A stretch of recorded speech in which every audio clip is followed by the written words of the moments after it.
Baik, kalau teman-teman bertanya, kira-kira kalau saya buat dosa apa sih efeknya? Ada bahayanya nggak? Ada bahayanya, dan luar biasa bahayanya.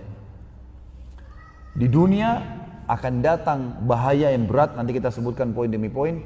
Kalau meninggal tidak sempat taubat, sudah disiksa di dunia, di akhirat disiksa lagi. Yang pertama teman-teman, sempitnya hidup seseorang yang bermaksiat. Sumpek, gelisah, gundah. Gak ada orang yang buat maksiat itu lalu kemudian enak, gak ada. Bohong. Orang zina di kamar hotel, kemudian oh dia senang, enggak. Besok pagi dia bangun sumpeknya luar biasa. Enggak tahu mau buat apa rasanya. Sumpek. Orang-orang non muslim tidak tahu harus kemana. Sumpek itu peringatan dari Allah supaya dia taubat, tapi dia nggak ngerti. Dia ulangi lagi zina besoknya, bertumpuk-tumpuk kesumpekan itu.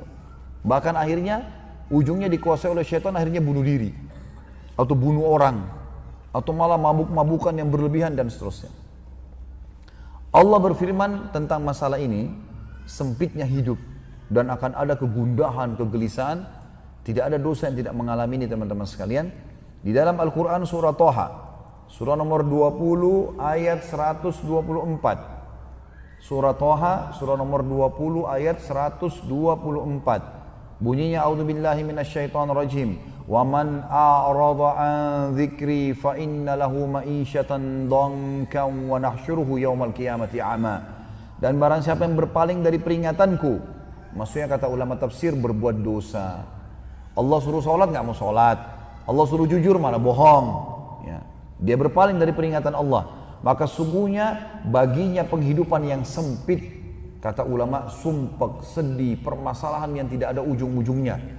Dan kami akan menghimpunnya pada hari kiamat dalam keadaan buta. Kalau dia meninggal lagi tidak sempat taubat, di dunia sudah kena masalah, di akhirat lagi masalah lain. Yang kedua, orang yang berbuat dosa dan membuka pintu ini sesat dan jauh dari petunjuk. Susah untuk mendapatkan solusi dari masalahnya. Allah sebutkan dalam surah Al-Ahzab, surah nomor 33 ayat 36. Surah nomor 33 ayat 36. A'udzubillahi minasyaitonirrajim. Wa ma kana limu'minin wala mu'minatin idza qadallahu wa rasuluhu amran ay yakuna lahumul khiyaratu min amrihim. Wa may ya'sillaha wa rasulahu faqad dhalla dhalalan mubina. Tidak patut bagi laki-laki mengaku mukmin dan perempuan yang mengaku mukminah. Apabila Allah dan Rasulnya telah menetapkan satu ketetapan, halal, haram, silakan nikmati halal, silakan kerjakan perintah, wajib atau sunnah, silakan jauh yang haram dan makruh, maka mereka masih punya pilihan lain. Tidak layak untuk orang mukmin itu. Nikmati halal, ya, tinggalkan yang haram. Itu kebahagiaan bagi seorang mukmin. Lalu kata Allah, barang siapa yang mendurhakai Allah dan Rasulnya, bermaksiat, maka dia telah sesat dengan sesat yang nyata. Tidak akan dapat petunjuk dari masalahnya. Jadi kalau kita sedang hadapi masalah teman-teman sekalian, bangkrut dari usaha, penyakit yang tidak sembuh-sembuh, ribut dalam rumah tangga tidak selesai-selesai, semua dosa. Tidak ada jalan lain kecuali kembali kepada Allah. Taubat, bersih. Apa kata sebagian ulama salaf? Saya tahu saya punya dosa kalau tiba-tiba saya lihat perubahan terjadi pada istri saya tanpa sebab. Bahkan saya melihat perubahan pada tunggangan saya. Antum mau starter mobil jadi masalah, mau ini susah, mau itu susah. Apa saja. Bahkan tikus yang masuk ke rumahku, aku tahu karena penyebabnya dosa. Bayangkan. Sebagian ulama salaf menganggap kalau kakinya kesentuh batu, langsung mereka mengatakan inna lillahi wa inna ilaihi raji'un, astaghfiruka wa atubu ilaik. Ya. Kami milik Allah dan kami akan kembali kepada Allah. Ya Allah, aku bertobat dan beristighfar kepadamu. Langsung kakinya kesentuh. Kadang-kadang mau keluar hujan, kadang-kadang mau pakai baju mungkin belum disetrika bajunya. Kadang-kadang semua ini teman-teman sekecil apapun adalah penyebabnya dosa. Makin bersih dari dosa maka makin siap semua fasilitas. Yang ketiga, ia akan selalu didampingkan syaitan. Kalau dia selalu buat pintu dosa, Allah sengaja kirim syaitan mendampingi dia. Jadi hidupnya jadi penuh ketakutan. Selalu programnya adalah maksiat dan maksiat. Sebagaimana Allah sebutkan dalam surah Az-Zukhruf, surah nomor 43 ayat 36. Surah nomor 43 ayat 36 yang bunyinya A'udzubillahi minasyaitonirrajim. Wa may ya'shu an dzikrir rahmani nuqayyid lahu syaitanan fahuwa lahu qarin. Barang siapa yang berpaling dari pengajaran, maksudnya berbuat dosa, dilarang tapi dilanggar.